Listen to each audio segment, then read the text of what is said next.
एक निकाह की तकरीब है। हक महर के 5 से 8 लाख मुकर्रर करने की बात हो रही है और साथ 5 तोले सोना।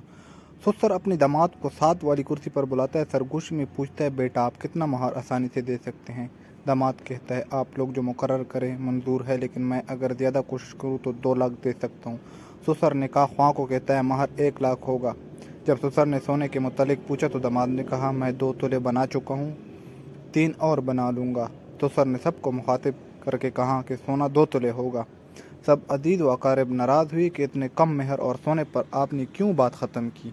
तो सर ने कहा, आज अगर मैं इस शख्स को जो भी डिमांड करूं तो मजबूरन ये पूरा करेगा, लेकिन बाद में ये मेरी बेटी को जो पूरी रोटी देगा उसको आधी करके देगा। वजह यह है कि लोगों से कर्ज लेकर ये डिमांड पूरी कर रहा होगा।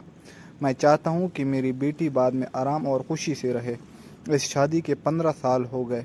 वो दामाद अपनी बीवी का ख्याल रखता था और ससुर की खुद से ज़्यादा इज़्ज़त करता था।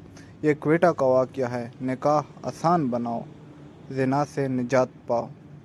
शेयर करें ताकि सब लोग इस पर अमल करें। अल्लाह हम सबको इसकी तौफीक दे, आमीन।